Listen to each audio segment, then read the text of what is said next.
Very warm and healthy good morning to everyone. आज हम जिस विषय की चर्चा करेंगे वो जेन पियाजे का सिद्धांत है, जिन्होंने संज्ञानात्मक विकास का सिद्धांत दिया था। जेन पियाजे एक स्विस मनोवैज्ञानिक थे। इन्हें विकास के सिद्धांत का जनक भी कहते हैं। संज्ञानात्मक विकास का दूसरा नाम विकास का सिद्धांत भी है। अब सवाल ये उठता है कि संज्ञानात्मक विकास के सिद्धांत के कितने चरण हैं। ये क्वेश्चन बार बार एग्जाम्स में आते हैं, सीटेट वगैरह और अदर टेस्ट में भी। तो इसके 4 चरण हैं।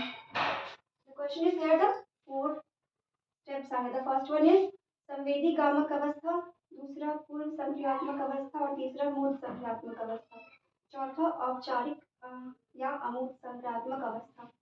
अब क्वेश्चन ये पूछ सकता है कि जीन पियाजे की थ्योरी की पहली अवस्था का नाम बताइए। तो पहली अवस्था का नाम संवेदी गामक अवस्था, जो कि बच्चे के जन्म से 2 वर्ष तक की आयु तक का होता है।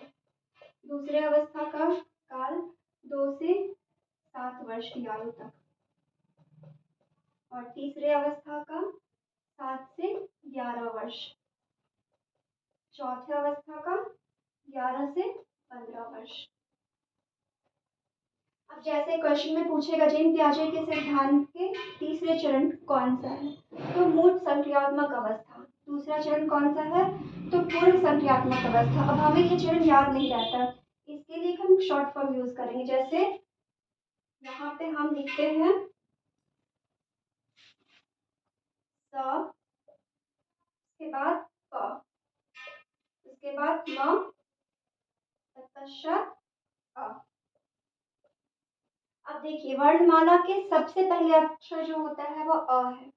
वर्णमाला में इसके बाद जो सबसे लास्ट का अक्षर इन चारों में जो है वो स है। तो सबसे लास्ट वाला सबसे पहले आएगा, अर्थात संवेदी सबसे पहले आएगा, संवेदी गामक अवस्था।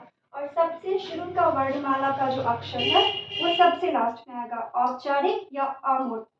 जब अ लगा है तो वो सबसे अंतिम अर्थात चौथा चरण होगा। वहीं जब स जो है वो वर्णमाला में सबसे अंत में आता है, लेकिन इस स प म अ में वो सबसे पहले आएगा, इसीलिए संवेदी पहला और जो अंतिम होगा वो चौथा चरण है। अंतिम अर्थात अ वर्णमाला में सबसे पहले का अक्षर अ है, तो यहाँ वो पहली बार आएगा।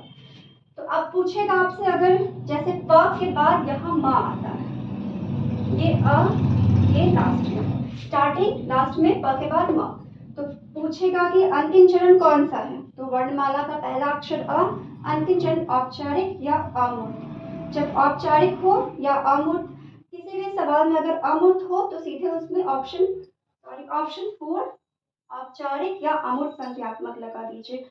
और हमेशा 2 से 7 वर्ष इसकी जो अवधि होती है वो हमें याद रखना है।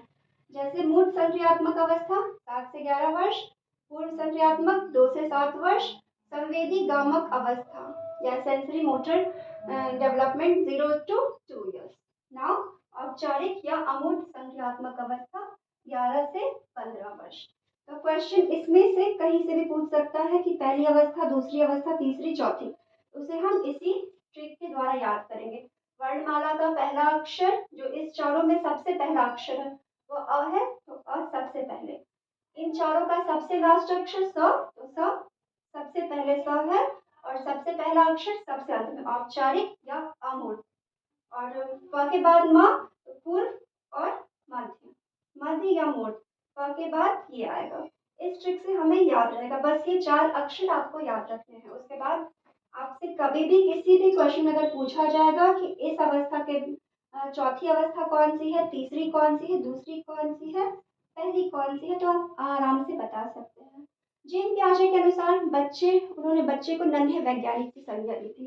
ये भी क्वेश्चन एग्जाम में आते हैं कि नन्हे वैज्ञानिक की संज्ञा किसने दी थी बच्चों को, तो जीन पियाजे ने दी थी। संज्ञानात्मक विकास सिद्धांत किसने दिया था, जीन पियाजे ने दिया था। अब अपने नेक्स्ट वीडियो में हम इन सारे टॉपिकों की विस्तृत रूप से चर्चा करेंगे।